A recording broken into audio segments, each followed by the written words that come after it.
Hey, I'm Jana, the little sister. And I'm Jeff, her big brother. Welcome to Sibling Rivalry, a podcast about our favorite sport, baseball. This week on Sibling Rivalry Baseball, we get ourselves into a sticky situation. And like a Hallmark movie, we jump to conclusions way too soon. But it's never too early to take a look at the SRBB headlines. Lon Kruger, University of Oklahoma basketball coach, announced his retirement after 45 years in coaching. Kruger has spent the past 10 years with the Sooners. As a college head coach, he went to 20 NCAA tournaments and made 2 Final Four appearances. He is just one of 3 coaches to lead 5 different programs to the NCAA tournament, along with Rick Pitino and Tubby Smith. Saying his body isn't keeping up with his mind, pitcher Gio Gonzalez has announced his retirement from baseball. Over his 13-year career, he pitched for 6 teams, including the Chicago White Sox in the 2020 season. Current Minnesota Twins bench coach and former head of player development for the Diamondbacks, Mike Bell, has died of cancer. Just diagnosed during the offseason, he underwent surgery in January. Bell was drafted by the Rangers in 1993, finally making it to the majors in 2000, playing 19 games for the Reds.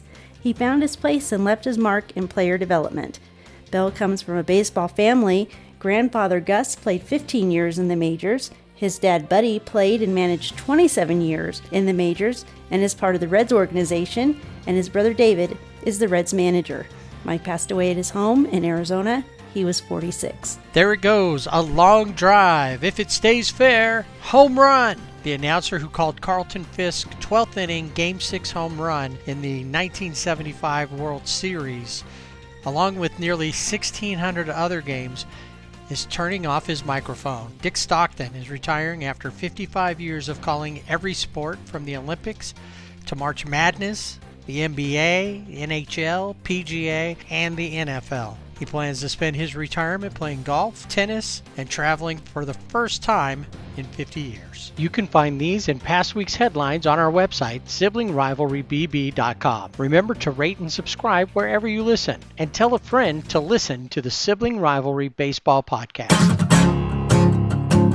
Oh my goodness, you know what today is? I do. It's opening day. We're so excited. It is. It's the most wonderful time of the year. It's so incredible. And we're actually having opening day on opening day. It's like such Not a crazy concept. 4 months later. But it's happening. There you go. MLB trying something new. Yep. And of course, they're trying to do other weird things. We talked last week about all of the experiments they're going to be running on the players, hooking wires up to their temples and stuff, and in the experimental leagues, minor leagues. So they're going to be doing all that stuff, and that comes up soon. We talked a little bit that last week. This week, though, we're going to talk about a couple other things. Another deal that MLB, of course, is doing because they want to try to preserve the integrity of the game and create more offense.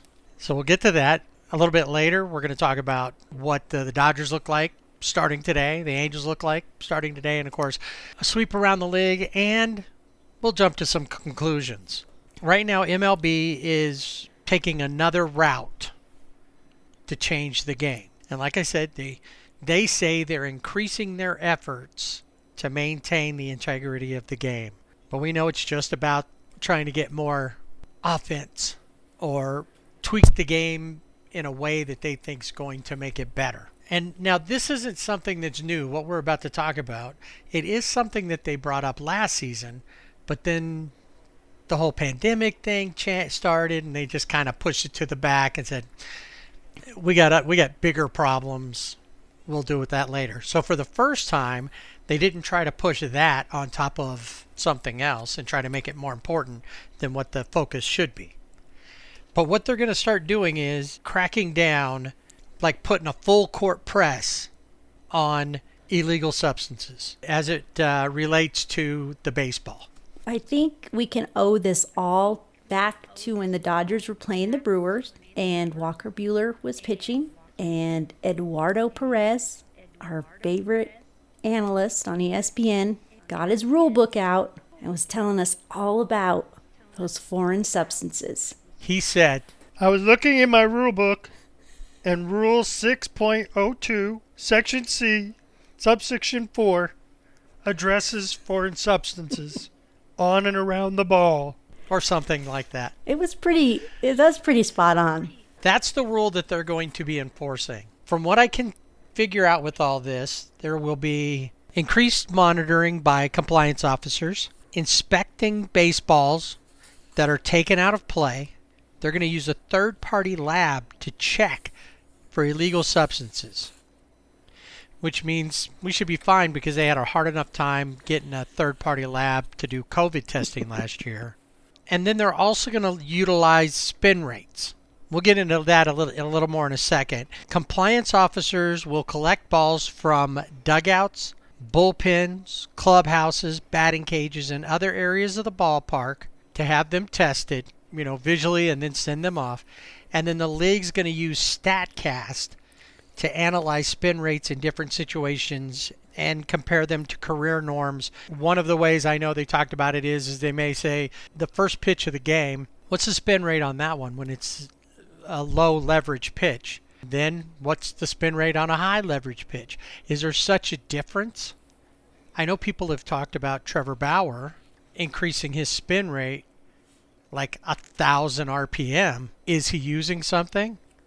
Or is he just getting smarter and figuring out how to manipulate the baseball without? Or is it a combination of both? I don't put it above him to not use something because it's pretty common knowledge that pitchers are using that. And in fact, a lot of the hitters don't complain about it because they know it gives the pitchers more control of the baseball. So they're not going to get hit in the head with some of these pitches. These pitchers are throwing 97 to 100 miles an hour. The batters are happy they have more control, so they're not complaining about it. But if you look at a pitch coming at you like a fastball could be below league average, but if it's got more spin to it, it looks a lot faster than it is, which is a problem for the league. More of the substance and that type of deception, more breaking balls, and guys throwing 100 regularly are causing a lot of issues, cutting down on the offense, less balls in play. Yeah, when you look at this rule 6.02C, it says the pitcher shall not spit on the ball on your hand or your glove, or rub the ball on your glove, your person, or your clothing, apply a foreign substance of any kind to the ball, deface the ball so can't put nicks in it, or deliver a ball altered in a manner prescribed by Rule 6.02C 2 through 5. Make sense of all of that. And now we have these deadened balls. So if you put something on the ball, could it juice up those deadened balls? How does that work? What about sunscreen on a hot day? Does that apply? It could, because some of the concoctions are like a sunscreen resin concoction that helps. So that could be in the movie Major League. During spring training, there's a scene where there's the veteran pitcher and the rookie pitcher. And the veteran pitcher takes off his uniform and he's got stuff on his chest and, all over. And the other guy goes, "What is that?" And he goes, "That's this and this, these different substances." And then he goes, "Or if the umpire's watching me real close, I just rub a little jalapeno juice in my nose and I get my nose running. And if I need a little something on the ball, I just wipe my nose." This is gross. Right. Well, he says, "You put snot on the ball?" But he's like, "Yeah, because it gives me another 2 to 3 inch on my curveball." And he goes, I don't have this big major arm like you do. I need all the help I can get. But when you think about it, throughout the years, there's always been the spitball was one of the first things, and they outlawed that. Yeah. Then they used to scuff the balls so they could get a hold of them better and hold on to them, in different ways. So they call them a shine ball. So there's always been something. The pitchers have always been trying to do that. They've just found better ways with the help of Brian Bubba Harkins. 30 years the guy was the opposing locker room manager. And his concoctions became so famous that he got a text from Garrett Cole asking for some help with that. Yeah. And apparently he's not the only one. Verlander, Max Scherzer, Felix Hernandez, Corey Kluber, Adam Wainwright are all guys who have allegedly gone to him for some substance. Yeah, some sticky stuff. And then, of course, there were Angel players who supposedly used it, from legendary closer Troy Percival. Current opening day starter for the Angels, Dylan Bundy, was listed as a player who had asked for that concoction. That's I think they said his is like a resin and pine tar. So one of the things too that when you're looking at this, what MLB is doing is, we know they want more offense, but they don't want those home runs all the time where it's just home runs, or they want more excitement, I guess. Not that home runs aren't exciting, but there's nothing in between, I think. Right. And like we talked about last week, all those rules, a lot of them are set to get people on base, that on base percentage up, to generate more excitement on the base paths, a stolen base or two. I mean, it's pretty exciting when somebody goes out, when you saw Ricky Henderson or any of the prolific base runners steal second and then steal third. yeah. Things like that. So I get that, and more base hits and doubles can change the outlook. Well, one thing that I think when I look at everything that I have an issue with is this whole spin rate and using StatCast to analyze. We talk a lot about in baseball, there's a lot of teams that are analytics and they use that all the time. But now they're using StatCast to possibly punish players. They're going to look at, like you mentioned, the spin rate analysis. Guys like Trevor Bauer, whose dad is an engineer and works on stuff like that. Like was it Driveline in Washington State? The pitchers go up there. What if you're really doing it honestly without something? Well, technically, it shouldn't come up if you're doing it honestly.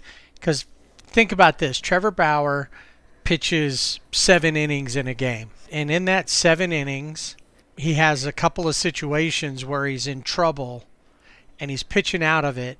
And he uses this knowledge he's figured out, this science that he's so passionate about, and increases spin rate beyond what they see as a normal change. If they take the ball out of play right then and test it, provided, and that's the only thing, are they just going to throw it all into a bucket of balls? They get mixed together, you've contaminated the sample. And you and I watch enough crime shows to know that's always an issue. When you contaminate the sample, you can't get a clear DNA, so now we can't use it. Right. Yeah. Right? But if you took that one ball, you put it in a box, in a evidence baggie, Tape it up.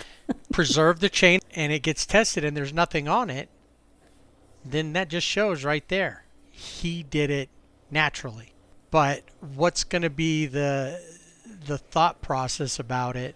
How are people gonna react to it if they pull it out, or they say, look, he's increased his 1200 RPM, he increased his spin rate 1200 RPM between this pitch and that pitch?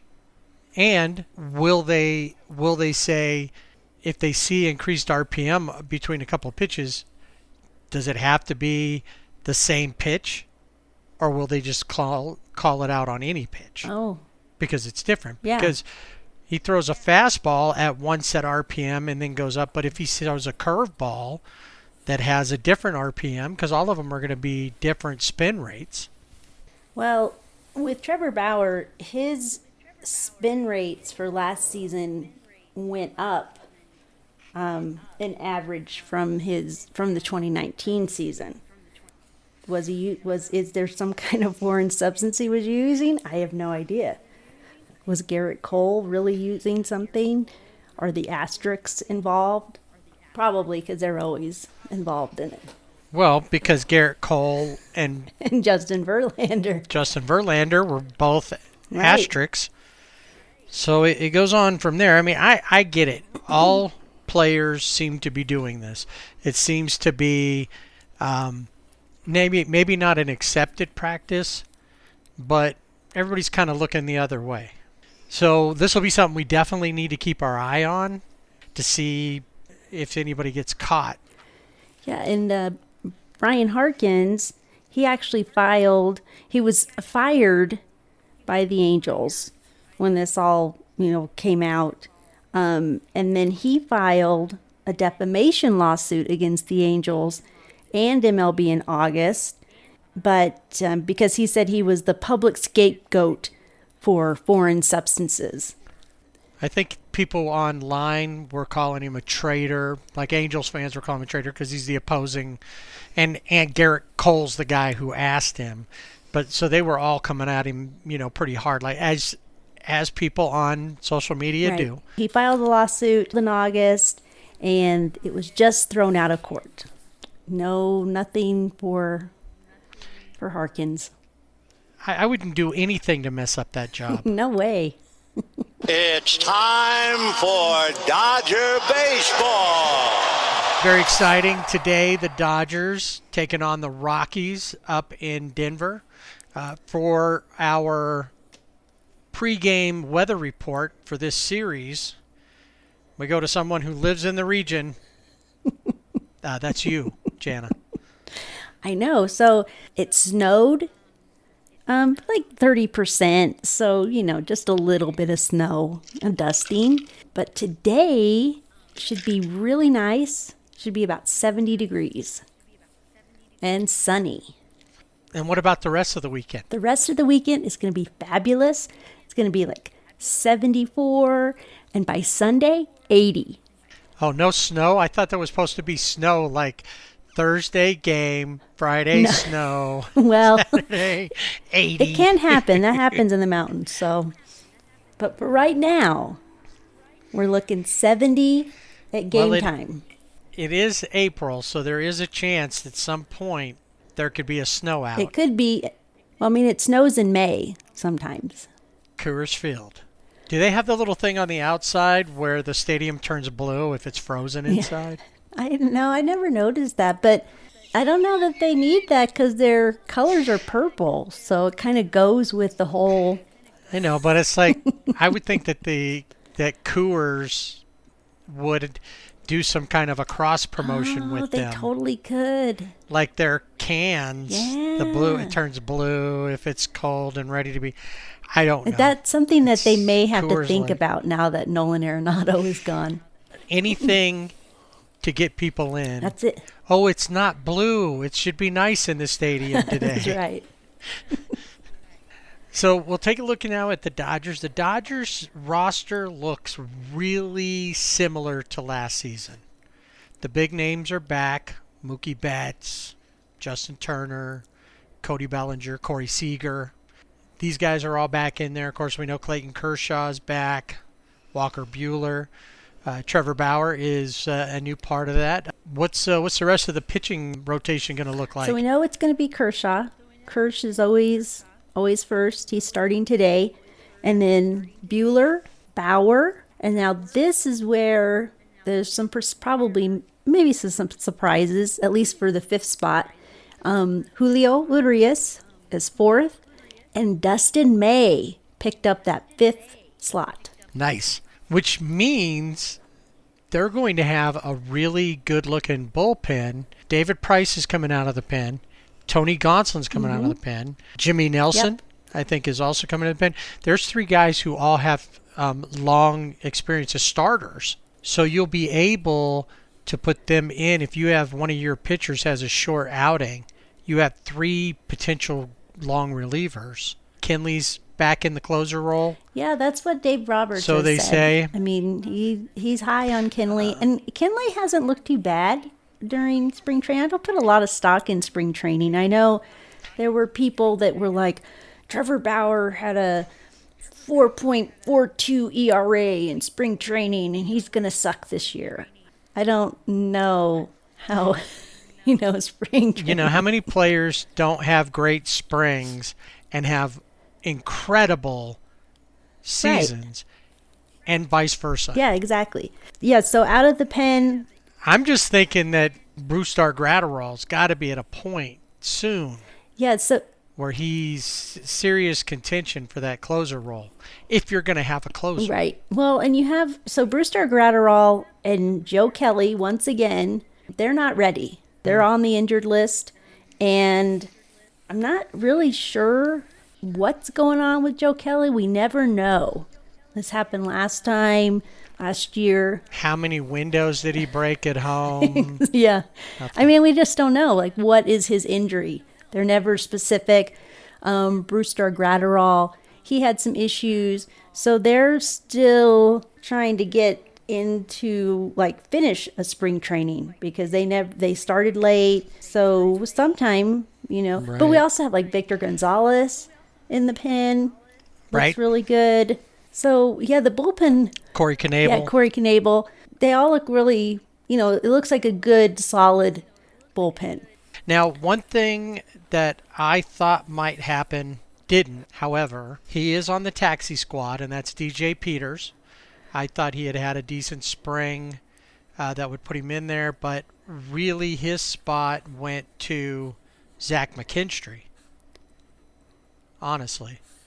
Because they kept Edwin Rios and Matt Beatty. I know. He's one of those guys that when he plays, you're like, oh, he's so good, but you can never remember his name.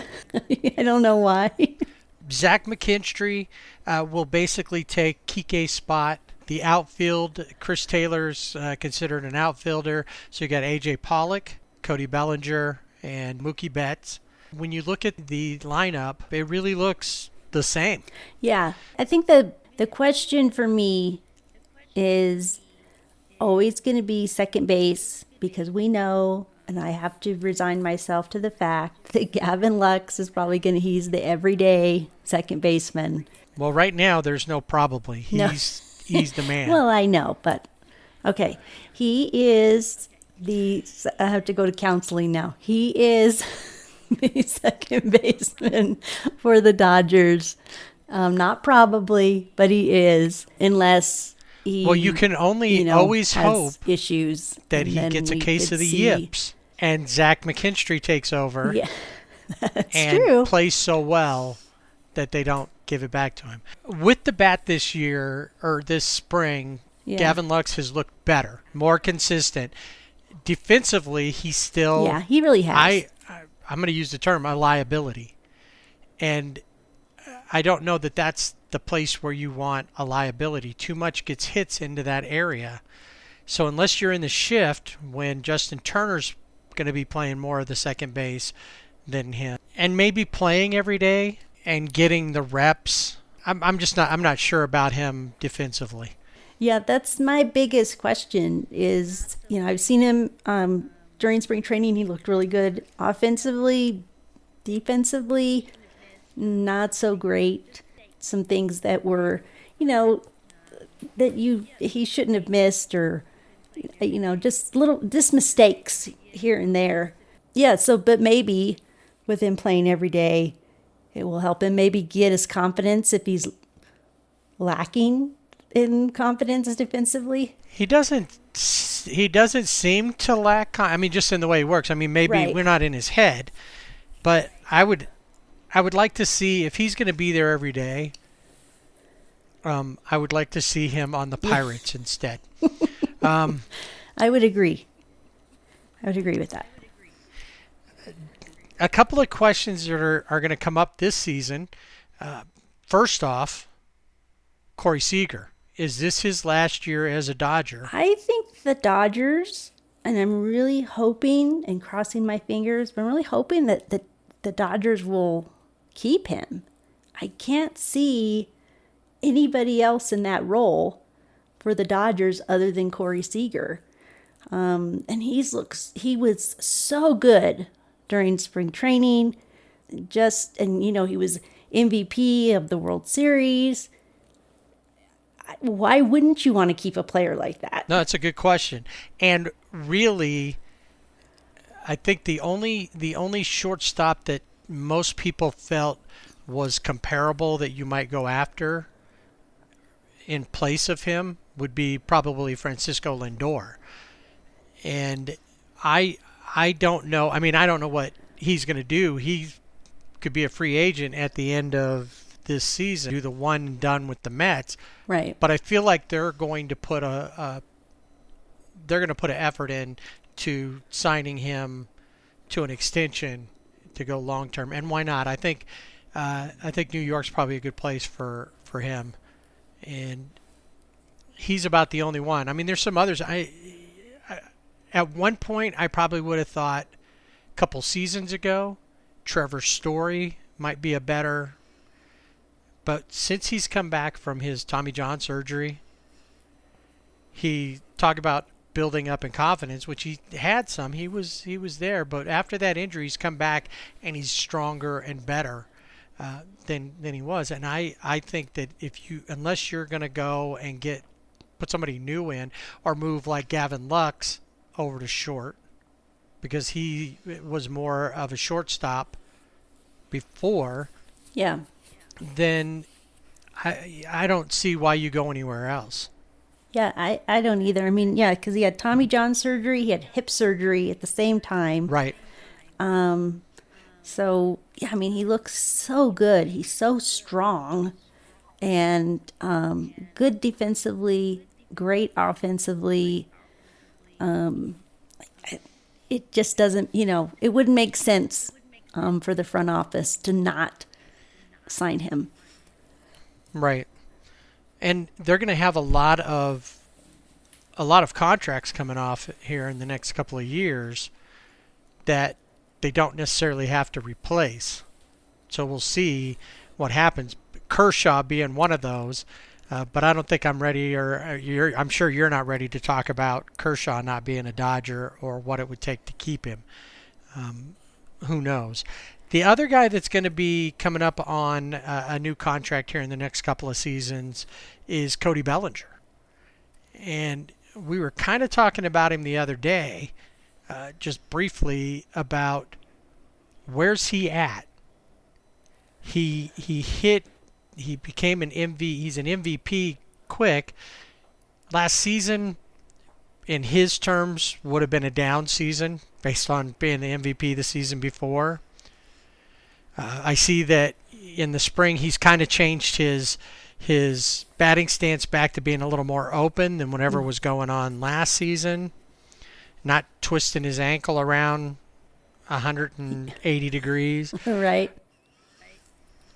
The question is he already plateauing? Or was that just one of those things? Just one of those years? I hope it was just one of those years. I mean, he's young, and you'd hope that that we already just saw what he's capable of. He played so well in the playoffs and, defensively, had some good moments at the plate, but again was having issues there. So it's hard to tell. And now he's had shoulder surgery in the off season. And I don't know if he's at full strength yet, because it took him a little while. Well, some of the swings he's taken, you would think he's at full strength. I just saw him the other day. He still had the one issue. Remember his biggest issue there a couple of years ago, and before his MVP season, but we saw it less during the MVP season. We saw it quite a bit last year, of not keeping his head down and on the ball. That how many times was he looking to see who was over behind the dugout, whose cutout was behind the dugout on the first base side, because he was constantly turning his head. And I saw him do that a few times in the games versus the Angels during the Freeway Series. And that I didn't see him a lot while they were in Arizona, but what I've seen, he's doing that a lot more, and he doesn't seem to be focused in like he was in 2019. Now, he can get that back. I don't think that's a problem. I think that's more of a mental issue and a discipline thing than it is that he's lost any of his ability. So I'm wondering if Cody Bellinger was affected by the cutouts. I'm hoping that's the case because he played a lot better when they were in Texas in front of fans. So that's what I'm going to go with. Okay. I know that that's a thing, and you get charged up. I've played in front of people, and when people are screaming for you, yelling for you, you're more fired up. And maybe it's just because I don't do that every day, and every job that I've had, nobody's standing there cheering you on, as nice as that would be. In fact, in a few jobs, I've had people standing over there telling you what a bad job you were doing, even though you were doing it perfect. So, it's like, you know what? You're getting to play baseball, and it doesn't matter. If the people aren't there, the people aren't there. That shouldn't affect how you play. But Right. It shouldn't. And there's, as much as I really like Cody Bellinger, he has that look about him that there's something else going on. I'm not quite sure what. He's a really good ball player, but you don't want to plateau at, how is he, 25, 26? Marvin Gaye is in your head as soon as you see him. What's going on? What's going on? What'd you do before the game, Cody? I was hanging with my friends Cheech and Chong. He looks like he just woke up. I hate to say that, but he just has that look, and you're just like, okay. So yeah, he really, yeah, it really does. So he really needs to, because what could happen, I could totally see if he doesn't have, if he continues on this path, he won't be a Dodger much longer. That's what I'm wondering. And at that point, who will step into his shoes? Who knows that they're building somebody up, and somebody would happily come there if he's not going to be the guy to contribute like he has.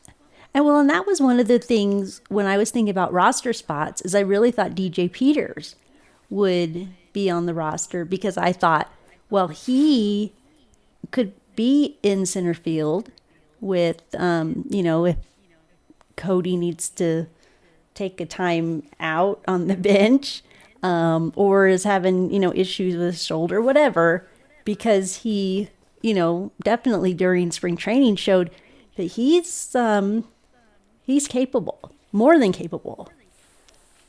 Oh yeah, no. But what'll happen is AJ Pollock will slide right, Chris Taylor will play center field. But DJ, like I said, we know he's on the taxi squad because he wasn't assigned to Oklahoma City. He was assigned to the alternate training site. Right. Exactly. All right, so how do the Dodgers look in the West? Well, I think the Dodgers are going to win the West again. I know that there's a lot of hype with the Padres. But there's something about the Padres with all of the moves that they've made. I just don't think that they're there yet. That they're It does feel like maybe they're something just short. Yeah. There's something that, it's almost like unless they try too hard to get all these pieces, but they're still not, it's not cohesive. Whereas the Dodgers, I think, are cohesive. I see exactly what you're saying, and I agree with you that the one thing that the Padres don't have, even with the pieces they have, they could get to where the Dodgers are, but it's going to take time. The Dodgers won 8 NL West division titles. They won the NL championship, but it took them 3 times to win the World Series. So they had to put it together. Mookie Betts became that last piece that kind of helped. The pitching came together. But really, like when we say it, we look at a team that is pretty solid and almost the same, and they actually got better with Trevor Bauer. And they still have pieces.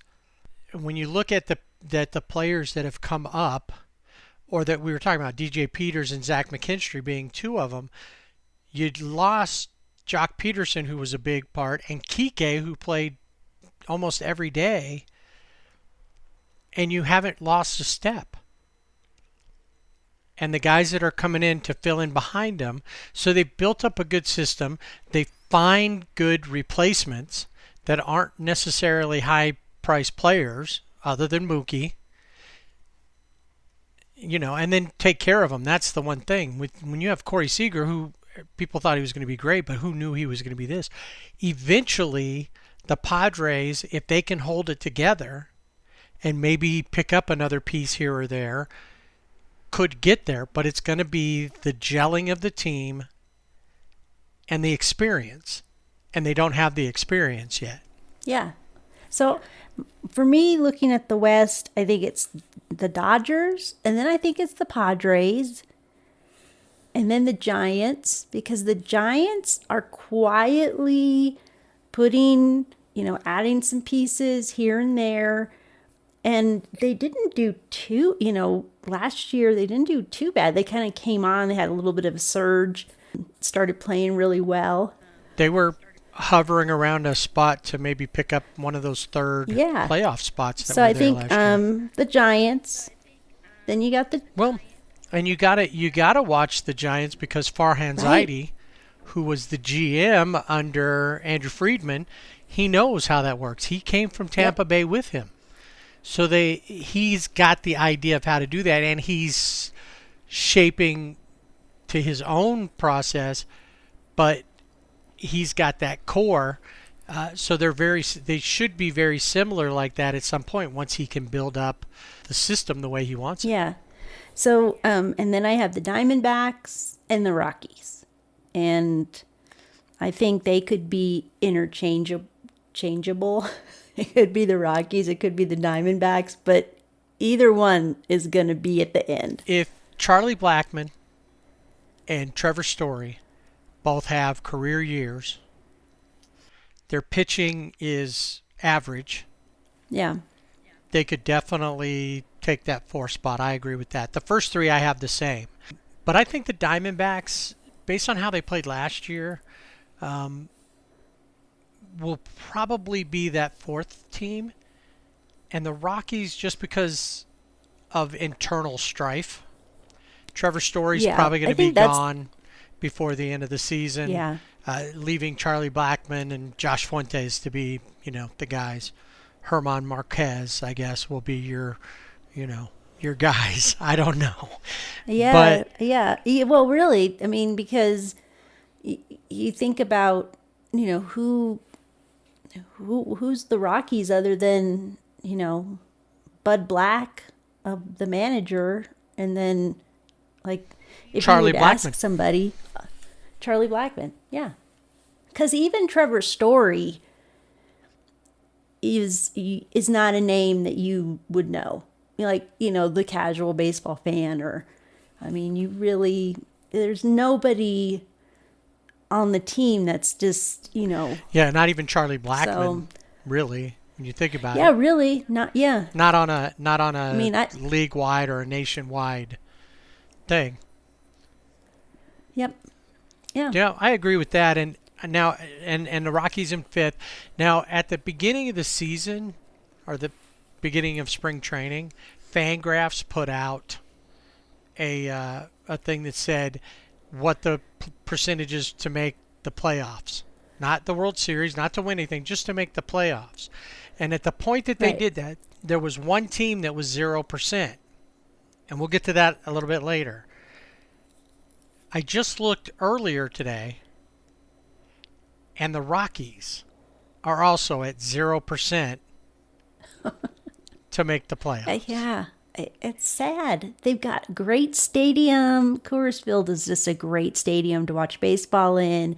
They have a good fan base there in Denver.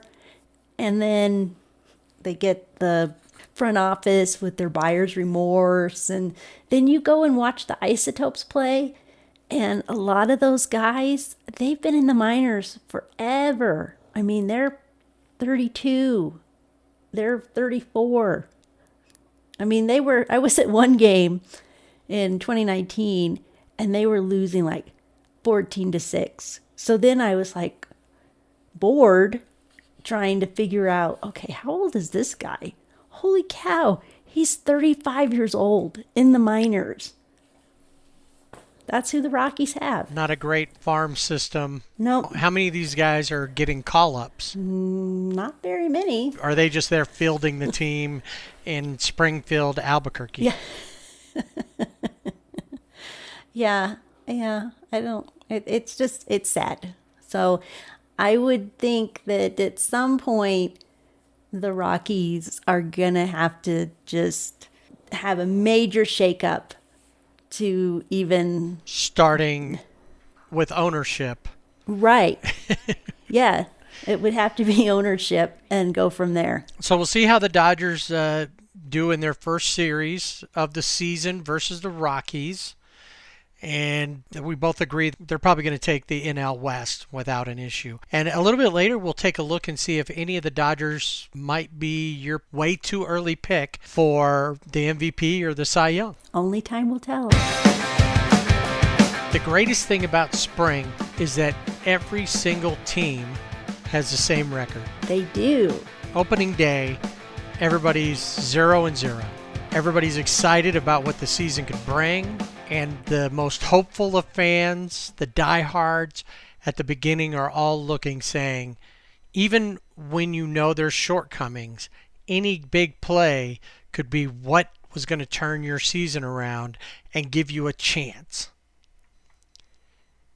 The Angels have a chance to go to the World Series as of today. Yeah, definitely. They are going to be one to watch. Now, as of tomorrow, they may not even have a chance to go to the playoffs. But for today, and I think that unlike past seasons where we started with the A's or the Mariners, we're going to get a team who is a true contender to start the season with the White Sox. And like we talked about the Dodgers, the Angels' main position player part of their roster looks a lot like it did last year. All the main players are coming back. The guys who had big years last year, most of them are all there. David Fletcher, obviously, is the first name. Mike Trout, who once again finished in the top 5. He's never finished outside the top 5 in his career in MVP voting. Justin Upton, there, looking good. One of the main pieces that we talked about last week that's no longer with the Angels, Andrelton Simmons. Simba is now with the Twins. But the guy that we picked up in a trade from Baltimore, Jose Iglesias, is a good replacement. He's just defensively, he is Andrelton-esque. So we got a good deal in putting him there. Of course, we got Anthony Rendon, who we know could be solid. He had a solid year last year. David Fletcher will be in at second base. Jared Walsh, who came off a great month at the end of the season, incredible month. He is going to be platooning first base with Albert Pujols, who's back in the last season of potentially his career, but at least of this contract that he's been under. And a lot of people, I'm sure, will be happy to see him go if he decides to keep playing elsewhere. But it'll be cool to see what he can do and see if he can catch A-Rod on the home run list. I don't think so. A-Fraud is a good 30 plus ahead of him. So it's gonna take a lot He hit well during spring. Max Stassi is back. We also have a great backup or co-catcher if you want to do that, because Joe Madden does like to do a platoon there with Kurt Suzuki. Was happy to come and play in Southern California and to be an Angel. So we've got some big names there. Dylan Bundy is back. We still have Andrew Heaney, Griffin Canning, Jose Quintana, and Alex Cobb round up our 5, plus Shohei. Shohei's pitching, a lot of people think because he's thrown harder this season, he's thrown more consistently this spring, that he's really going to have an impact. Now, he's going to pitch on Sunday versus the White Sox. I'm not sure about Shohei. His ERA through the spring was over 7. He had some good moments. He hit the ball hard. I'm not sure if he's going to be solid two-way player. Dexter Fowler, that's going to be out and right. Joe Adell went on his way. Another guy that we picked up that will be added to the roster, or is added to the roster, Juan Lagares, who was a New York Met for most of his career, Gold Glover in 2014, but's had a lot of injury problems and other issues. Has looked good throughout the spring. They let John Jay go, who was another outfield candidate, so that's good. And then we got another guy out of the blue. Luis Rengifo was sent down.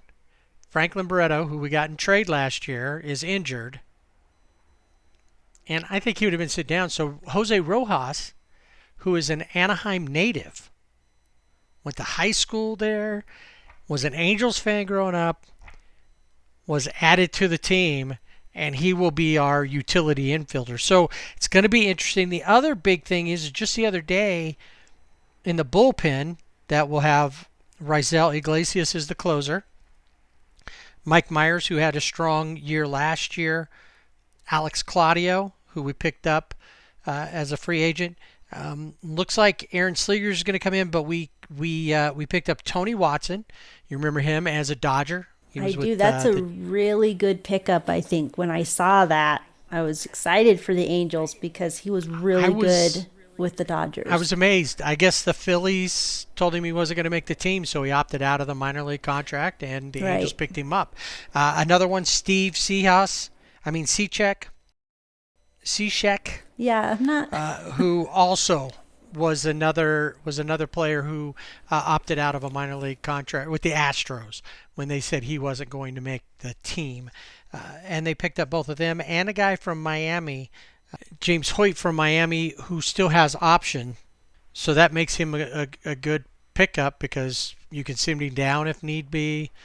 And they'll join, like I said, Alex Claudio, Mike Myers, Junior Guerra will all be in the bullpen. Now, I noticed that a guy that had been in the bullpen, Ty Buttrey, was he let go? Was he sent down? No, he was optioned. He was that's sent what down. It was. Okay. He had a tough spring. He's one of those. He's like the typical Angel pitcher. He has brilliance for a while, and then he has some issues, and you're mad at him, and then he pitches really well. So they sent him down. I think eventually he'll get to a spot where he's back up, or they'll let him go because he's out of options, and he's just not just picking it up. One of the things I noticed when I would watch spring training games, and I don't just, in spring training I just didn't watch just the Dodgers, watch some here and there. But when I watched the Angels, they looked more comfortable than they did last season. We talked about Mike Trout and how he's comfortable with this swing, which still makes me laugh because it's like, okay. But he seems to be more relaxed than he was last season. And maybe because it was, we didn't know what was going on with COVID and his wife was pregnant. And, there's lots of personal, I think, things going on. But now he looks good. Albert Pujols still looks great. And you just have like your infield is, you know who is where. And your outfield. So they just looked a good team, like they were a solid team. Throughout the spring, they were really good at being patient at the plate.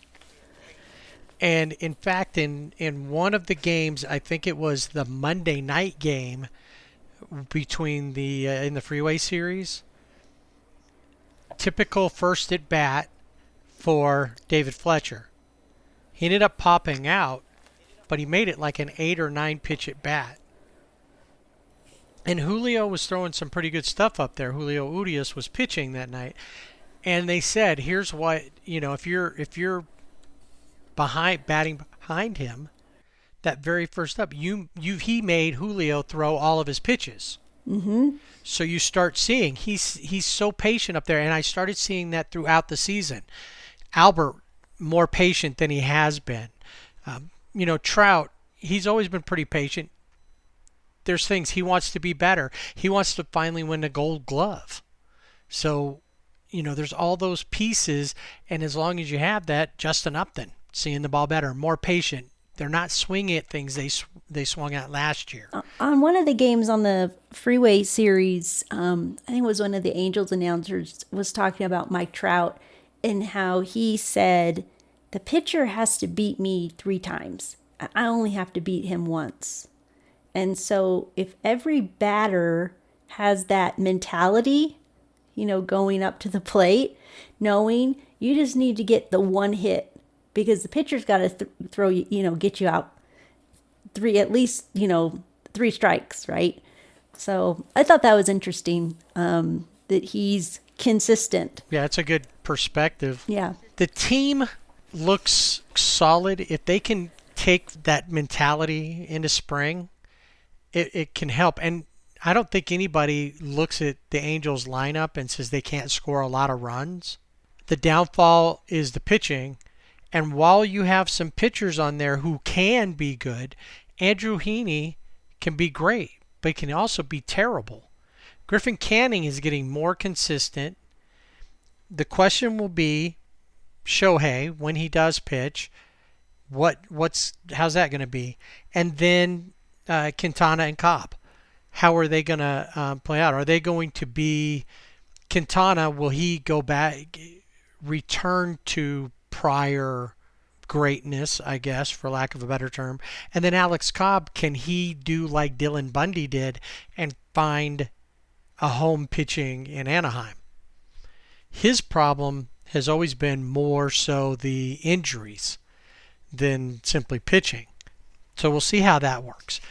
Now, before we go on and kind of take a look where I think the Angels are going to end up, or where we think the Angels are going to end up in this season in the standings, one of the clouds that have been hanging over the Angels organization, not necessarily causing issues, but it is something that could cause an issue later on down the road, is this whole thing with Mickey Callaway. And we didn't talk about it last week, but for anybody that doesn't know, Mickey Callaway, pitching coach, was suspended on the 2nd of February when there were all these allegations of sexual harassment and other things like that came out, that was, as people said, was the worst kept secret in baseball. It started back when he was with the Indians, through his time with the Mets. Not so much, there's not a lot being said about him with the Angels, but it's probably happened there too. And I think you told me the other day is something about the players' wives. Yeah, so in Cleveland, even the players' wives knew to stay away from Mickey Callaway because of his behavior. And it was behavior towards, female reporters, but it wasn't just, reporters, it was females in general. So interns in the front office. As you said, it was the worst kept secret.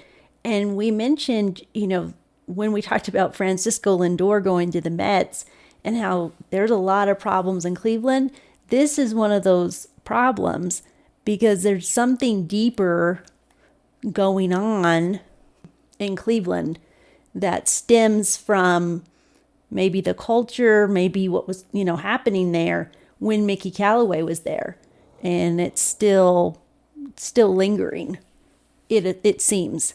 These issues of men harassing women have been going on for ever, and were more accepted. I think all you got to do is go back and watch like Mad Men. Right. Yeah. And you can see it happening there. You can see this harassment in the workplace. We know these things have been going on, and obviously they're still coming to the surface. He has denied that he's done any of those things. I know that he had a nickname that I won't say here. People have these texts, these lewd photos. He said he denies all of that. He says he did have some extramarital affairs that his wife is aware of and that were consensual. Anything that happened was consensual. But he never harassed anybody. And because he denied it, he's under investigation. So he's been suspended pending this investigation, which I guess is still going on 2 months later. And for the time being, Matt Wise, who was the bullpen coach, is the pitching coach. And he's gotten involved with all that. So if it stays like that, because you figure Matt Wise was the pitching coach when spring training started. So if Mickey Callaway's not there part of anything, Matt Wise is in there and it stays that way, then you're fine. The problem, I think, comes is if for some reason he's exonerated of this and he comes back to work, and then I'm assuming they have similar theories and ideas. But if Mickey Callaway comes back and says, no, we're supposed to be pitching this way, that could throw things off. And that could be an issue. Oh, yeah. Yeah, definitely. It's just one of those things that, we haven't heard anything. It's, like you said, it's still being investigated. But one thing that was really interesting, and this is going back to Cleveland, I talked about the players' wives, but also Terry Francona's son put out a statement. Yeah. That was really, to me, kind of explosive, saying, hey, my dad's been sweeping stuff under the rug, and not only he has, but other people. And I just think for the Angels, they look really good. They don't need Mickey Callaway, and maybe he just needs to step aside. Well, yeah. Because any team he's going to go to, or if he ever was to be hired, there's always going to be that it's tainted.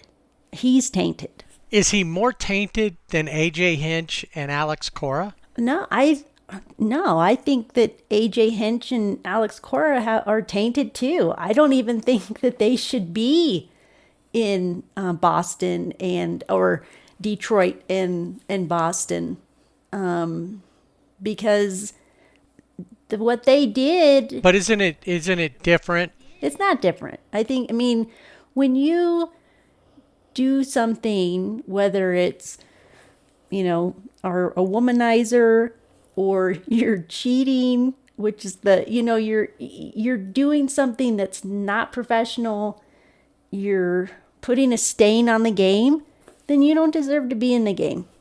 Didn't Mickey Callaway get hired after they fired Carlos Beltran? Yeah. By the Mets? Right. So, yeah. And he was fired because he was part of that cheating scandal. And he was replaced by Mickey Callaway. Yeah. Again, goes back to, people know or knew, and they just, he'll be better, or whatever. Now, I will say, I said when you put a stain on the game, this does not apply to Pete Rose. I still feel that Pete Rose belongs in the Hall of Fame. But, I think it's different. He wasn't cheating, but I don't know. It's just, it's a tough one. Right. He didn't cheat the game from the sense of how he played or what he did. He didn't throw games. Right. I just had to put that in there because I was like, well, hold on. I got to put a disclaimer in there for Pete Rose. All right, so the Angels are the AL West, I think, again, can look very similar to last season. The Angels have a chance to disrupt. They're in the top three. The question is, are they 1 or 2, or are they back at 3 again? And a lot of that's going to depend on the pitching. Also, can they remain patient? That offense, we know, can be high powered.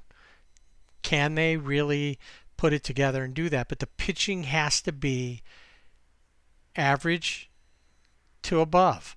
If everybody goes out and pitches a decent game every time out, and if we don't see what's happened like in the past few seasons where one part of the pitching staff is depleted, where the starters are having a hard time and the relievers are coming in and working overtime and then are worn out, and when the starters finally start picking it up, the relievers are not able to hold it down on their end.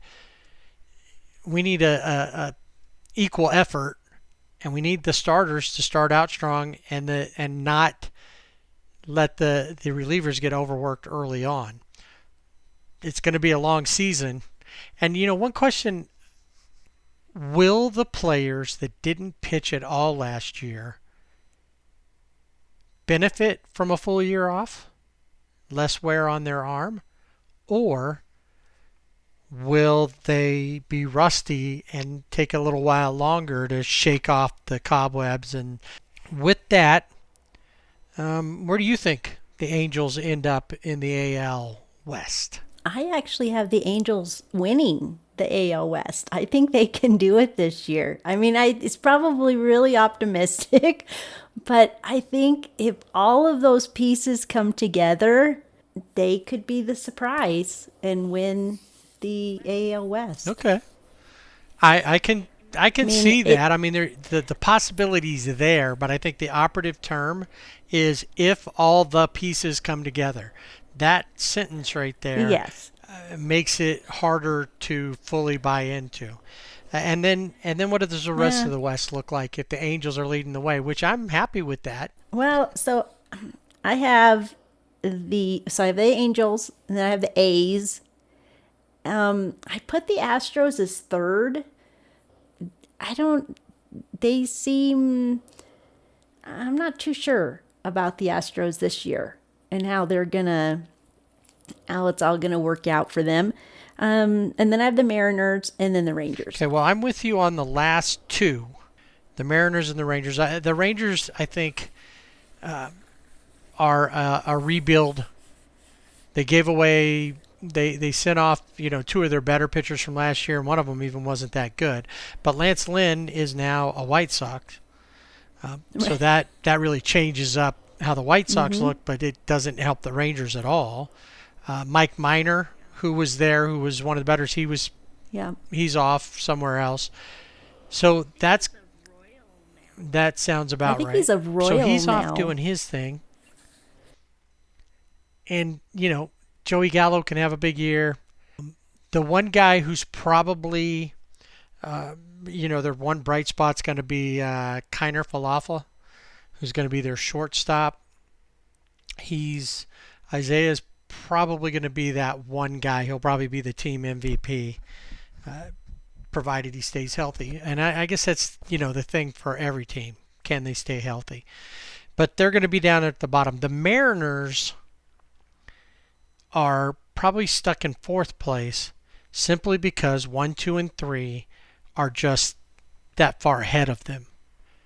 They're a tier up, I think, than them. However, based on what's going on there in Seattle, next season, the season after, expect them to be making a push towards the top, especially if Jerry DiPoto can continue to build the way he has. And Kyle Lewis, I think, is going to have a bigger year this year than he did last year as the Rookie of the Year. So you get that. The A's is who I put in third place.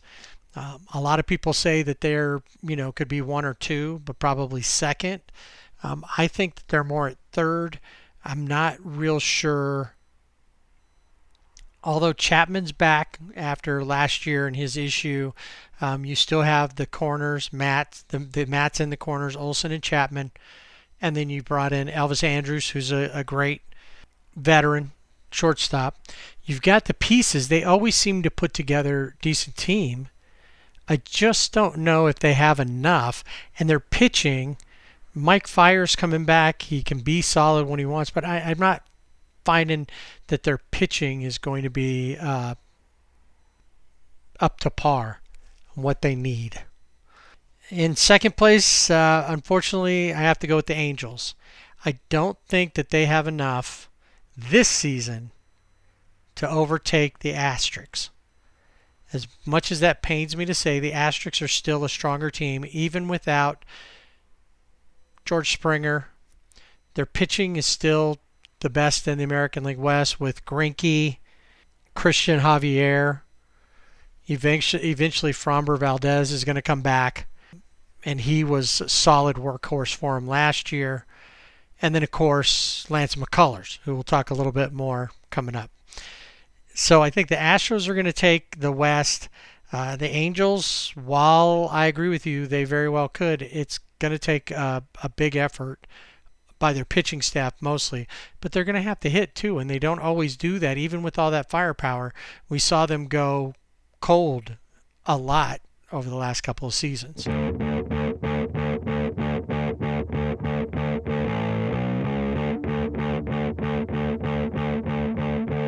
Like I said, we're off to the races. Opening day, everybody's playing.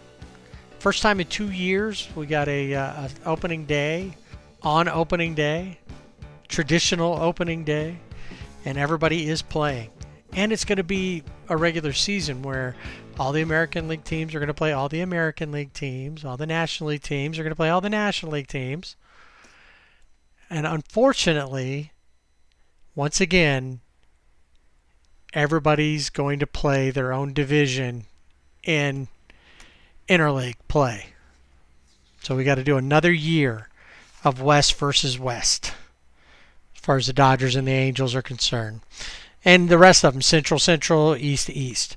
So the big thing I think that is going to affect a few of these teams will be injuries right out of the gate, and the White Sox got hit with a big one. Yeah, Eloy Jimenez, he ruptured his left pectoral tendon. He's going to have surgery, and he's expected to miss 5 to 6 months. So that's a big one for the White Sox. You also have the Tampa Bay Rays. Nick Anderson, he suffered a partial tear of his elbow ligament. He's going to be out for at least 4 months. And then you go up to, well, I was going to say you go up north, but you actually go to Florida for the Blue Jays. And their right-handed reliever that they had signed, Kirby Yates, he had Tommy John surgery. So he's out for the season. And part of next. Yep. I did notice, too, that I don't know where he's at, if he's updated, but G-Man Choi of the Rays had a bit of an issue as well. Luke Voigt from the Yankees is going to miss the first few days of the year. He's got a knee injury. Yeah, I did see that. And then looking towards contract extensions, there's a lot of guys that are talking with their clubs, and one that has actually come to an agreement is Lance McCullers Jr. of the Asterix. He's agreed to a 5-year contract extension. The extension is going to begin next season, 2022. He is reportedly guaranteed $85 million and will receive a limited no trade clause. The other asterisk that has some extension talks going on is Carlos Correa. Not sure what's going on there. To be honest, don't really care. Not my favorite. Carlos Correa was offered, I think, like a 6-year, $120 million extension. And he basically said, doesn't seem like you guys really want me to be here long term then. And which, take away that it's Carlos Correa. If you took his name off of it and you just looked at his numbers and that he's not an asterisk, you'd probably sign him for more. But as far as I'm concerned, DFA him. That sounds good to me. I think I saw a May 1st date of them maybe coming back to talk about extensions. And I can see some of these guys with these extensions, especially looking at, like Fernando Tatis Jr., but Carlos Correa is nowhere near Tatis Jr.'s status. I don't think. And the other one I think that's interesting is Anthony Rizzo. Now, he was in contract talks because he'll be a free agent next season with the Cubs. And he told his agent, you know what, I just want to focus on this season. We'll worry about it later. So we'll see what happens with Rizzo. The initial offer for Rizzo was 5 years, $70 million. I'm sure he's looking for a little bit more. Seems a little low. Yeah. Especially if Carlos Correa could get that amount. Yeah. And maybe he means more to Houston than apparently really Rizzo does to. Now, what's interesting with the Cubs is you got Anthony Rizzo, Chris Bryant, and Javier Baez. That will all be free agents at the end of this season. So if the contract talks, if they don't go any further, we could see all three of these guys playing somewhere else. Sure enough. One more thing. The Mets are going to have to do without Robinson Cano all season long. If you remember, he was suspended for the whole season for PEDs. That's right. I totally forgot about that. And you know why you forgot about it? Because it's Robinson Cano or well, there's that. The Mets. They got Francisco Lindor. Right. And other pieces. And Robinson Cano really doesn't matter anymore as far as the future success of the Mets. Yeah, that's true. And I was He's going just to say, playing out hasn't the he string. missed a season before or half a season or, he missed a lot. I think he did one of those 80-game suspensions, so half the season. Just didn't learn his lesson. All right, so we mentioned earlier the Fangraphs thing. At the beginning of the season, they put it out, and one team was not going to make the playoffs. And that one team had a little bit of an issue with it. And that team was my favorite ball to kick around, I guess, the Baltimore Orioles. They had a 0% chance of making the playoffs in any form. I believe that not only have the Rockies been added since, but also the Pirates at 0%. However, yeah, I could see that. The Orioles complained on Twitter, and Fangraphs felt the need to make them feel better about it, or themselves better about it, or simply to point and laugh at the Baltimore Orioles when they came back with a new Fangraph that had every team but the Orioles at 100% chance to make the playoffs, and the Orioles still at 0. Fun and games. I think that was the latter, point and laugh. Uh-huh. I don't know if Mom ever told you that. She said laughing's okay as long as you don't point. To which I said, that's just no fun. She goes, yeah, you're probably right about that. It's more fun to point and laugh. All right, so let's jump to some conclusions here. Let's take a look and pick out our division winners. We'll start in the NL with the NL East. I'm going to go with the Mets. I figured why not? They've made some moves. They got Francisco Lindor, Carlos Carrasco from the Indians, some moves here and there. Why not? Let's see if Steve Cohen Yeah, I mean, let's see if if he can. He spent a lot of money. He probably has more to spend. So I think, yeah, I went with the Mets. I think this is a good start for them, and probably next year, especially if they hold on to Lindor, and with Thor coming back next season, Noah Syndergaard. Yeah. I think that their pitching staff is great, so that's going to be a key for them. And all the other pieces are solid. I'm going to stick with the Braves. I think that while I don't expect Freddie Freeman to be the MVP again, I do believe that they still have solid pieces. If you've got Ronald Acuna Jr. and Ozzie Albies, who are both strong, especially Acuna, who's MVP quality candidate as well. And Charlie Morton's going to be a good addition with Max Fried this year in the pitching staff. He doesn't have to do a whole lot, but he's going to be solid for him, I'm pretty sure. So I'll go with the Braves. Who do you look at in the Central? I'm going to go with the Cardinals. The Cardinals it's probably the easy pick for me, but I think they have a lot of pieces that their team was pretty much the same. They have the addition of Nolan Arenado. I know Colton Wong isn't there, but I think they could take the Central again.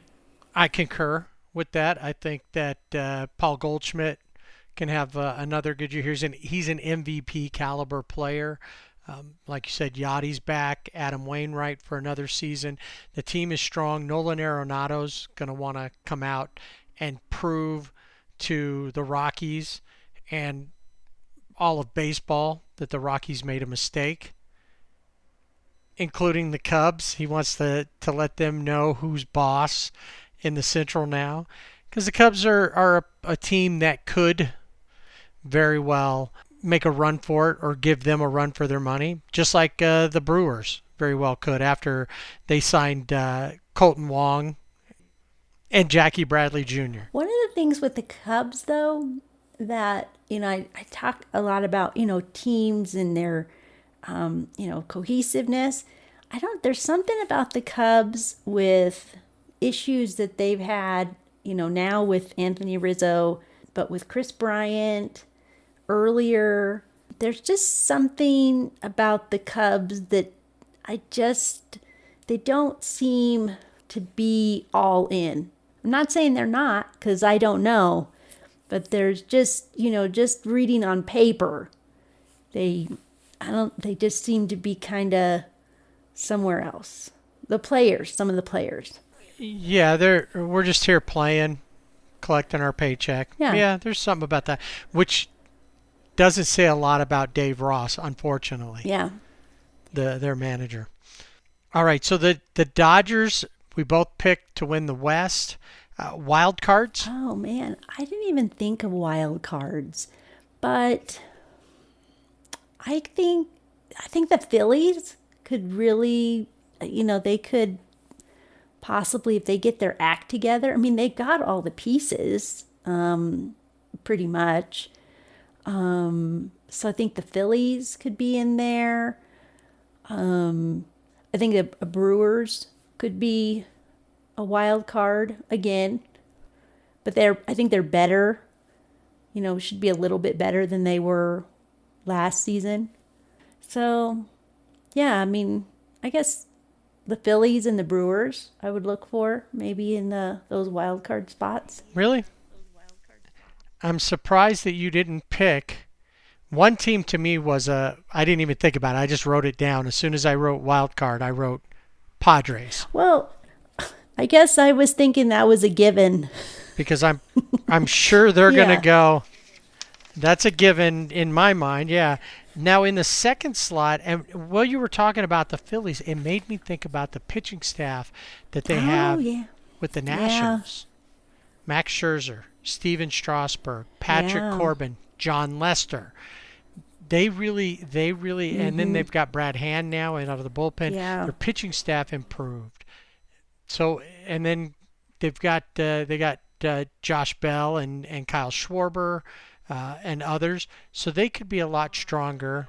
Juan Soto Well, and then is just and amazing. how can you not throw out Juan Soto? He's one of the best in baseball right now.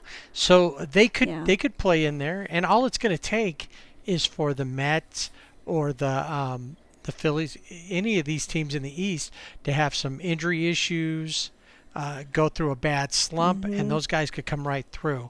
My other wild card team was the Mets. I went with the Braves and the Mets out of the East, and then, of course, the Dodgers and Padres, and then the Cardinals. That will be, since we're not doing expanded playoffs this year, that would be what you have. So let's look at the AL now. Who's going to take the AL East? This one, I think the Yankees. I think they could do it again. I think they've got DJ LeMahieu, who always looks really good. Of course, Aaron Judge. Pitching staff looks good. I think the Yankees. Now, I read a story on MLB yesterday, I think it was, and they were talking about the top 10 pitching staffs. And, of course, number one pitching staff, the Dodgers, followed by the Padres. And this is in baseball. So the Dodgers and the Padres have the two top pitching staffs in baseball. And then number 3 was the Yankees. But after Garrett Cole, Luis Severino, we don't know when he'll be back. James Taillon is coming off of Tommy John, so we don't know how that's going to affect them. I don't really know if they're as good as number 3. I believe that they have a team that when Luke Voit comes back from injury, as long as Judge and Stanton can stay healthy, obviously DJ LeMahieu, these guys can all really put it together, and they can be the team to win it all. But I see too many pieces that could fall apart in their puzzle. Yeah. And so with that argument, I want to change my my pick to the Blue Jays. I'm going to go with the Blue Jays. Which is who I picked. And I went with them because you picked up a strong bat in center field with George Springer. Marcus Semien is your shortstop, and you still have a young core. Pitching's going to be a little bit of an issue there.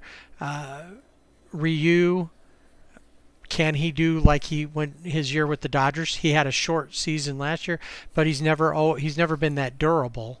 So we'll have to see what happens there. Ross Stripling, the pieces, but I still think that they're the stronger team when we look at the East between the Yankees and the Blue Jays. I think the Blue Jays, the Dunedin, somewhere in Florida, somewhere in Florida, Blue Jays are the team for the East. All right, I think that the Central's probably an easy one, but what do you got? The White Sox. Really? Yeah, I think the White Sox? The Chicago White Sox. You didn't go with the Royals, or? They were in the mix at the bottom, but I went with the White Sox. My first thought was White Sox, and then I thought, wait, I need to go back just a second, look around, consider the Twins, who still are a strong team. Yeah. But I still ended up with the White Sox. Even with Jimenez being out, I believe that the White Sox are still the team to beat, and they're getting more confident, a little more swagger. Pitching staff is better. They added Lance Lynn. Oh, yeah, definitely. So I think I'm with you on the White Sox. The West, we each made our picks earlier. I had the Astros. You had the Angels. So what does our wild card look like? A wild card. Wild card. Well, let me see here. I would go with the Yankees as a wild card, possible.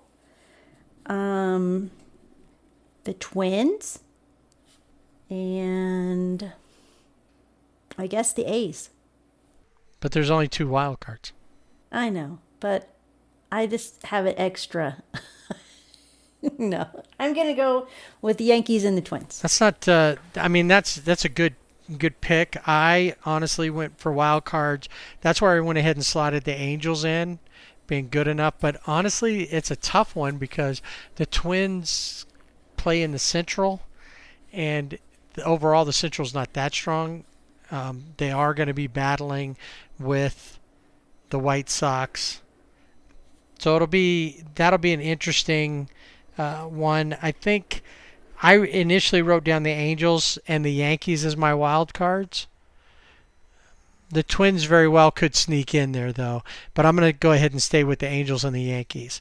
So who's your NL champ? I got the Dodgers. The NL champs are the Dodgers. And then I know that's a huge surprise, right? Yeah. But see, normally All right, and I don't like to, these kind of things that's why it's a huge surprise. I like. But yeah, it is. I was surprised when I wrote it down. And then your AL champs. I have the White Sox. And then the World Series, who's going to take it and in how many games? Because if we're going to do wild predictions, let's go wild. I'm going to go with the Dodgers in 5. The way you were moving your hand around, I thought you were either gonna be auctioning, or you were getting ready to roll dice like Yahtzee to see. All right, so the Dodgers in 5. I have the Dodgers also winning the World Series this season, but I have them doing it in 6. All right, so now let's take some really way too early predictions. National League MVP. I'm going to go with Corey Seager. I really like what I'm seeing. He's continuing on from last season. He looks so good. I'm going to Corey Seager. Okay. That's who I had as well, Corey Seager. I believe he's the guy. Somebody may go crazy on another team that we just weren't expecting, but I believe he's the guy who can do that. And then your National League Cy Young Award winner. I got another Dodger. It's really hard. I'm really hoping to see a lot from him. I'm hoping he won't have blisters so that Eduardo Perez can leave him alone with the super glue. Walker Buehler. That's funny because that's exactly who I picked as well. I see him as being the next Cy Young Award winner for the Dodgers, and he'll be the 4th one on the same staff. Yep. Because Kirsch, David Price, and Trevor Bauer. That's it. He'll be number 4 with that. All right, same questions in the AL. Who's your MVP? I am going to go with a huge surprise here. I'm going to go with Mike Trout. I know it sounds crazy and it's like so easy, but there's something different about him. When I was watching him play in the Freeway series and when I've seen him, he just looks more relaxed. He just looks comfortable, whereas last season he didn't look comfortable at all. And even there's something I think he's gonna have I really want him to have, and I think he can have this like awesome, like tremendous season. So I went with him. Well, unanimous. I went with him as well because as I looked around at everybody, if I'm going to make a pick this early on that I'm willing to stick with throughout the season, he's the only guy. Yeah. I couldn't, when I looked at every other team, somebody could come up, but I don't see it. I don't see Jose Abreu winning a back-to-back.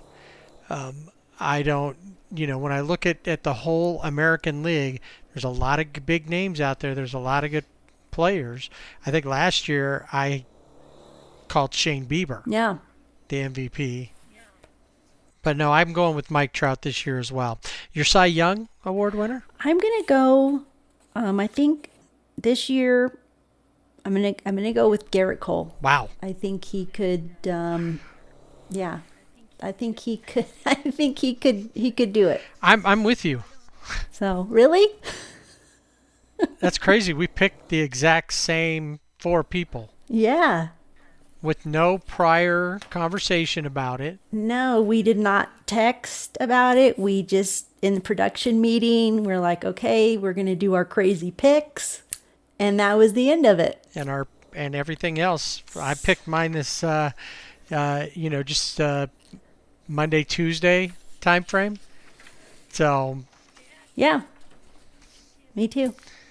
all right. So that's how we think the season's going to go. Obviously, there's always ups and downs. It's a long ride. Hopefully, we get in all 162. There's no issues that come up. There's no stupidity that happens that causes any kind of play stoppage. The one thing that I'm excited about is that we get this whole season of baseball on the verge of a new contract collective bargaining agreement. And we don't know what's going to happen there. So I am going to take in this season like it's the last one ever, and enjoy it, to the maximum, like I did last year. Yeah. I know there was only 60 games, but I know I watched more than 162 last season. I think I did too. And just the other day, the T-Mobile thing started with MLB TV again, so I'm locked in between my TV for one game, my iPad for another, my phone for a third, and if nobody's here, there's a couple of other devices around the house. I'll just have those up and running too. You'll have your baseball command center. I'll have my own sports bar kind of idea going on in here with TVs all over the wall showing all the games for an audience of 1. And that'll do it for this week's Sibling Rivalry Baseball podcast. Remember, you can find us on our website, siblingrivalrybb.com, and on Facebook and Instagram at Sibling Rivalry BB. We're also on Twitter at Sibling Rivalry BB without the A. Email us, show@siblingrivalrybb.com. We'd love to hear what you think, so subscribe and rate us wherever you listen to our podcast. Next week on Sibling Rivalry Baseball, we're off and running as we contemplate the meaning of life. Wait. I thought baseball was the meaning of life. Keep your eye on the ball. And swing away.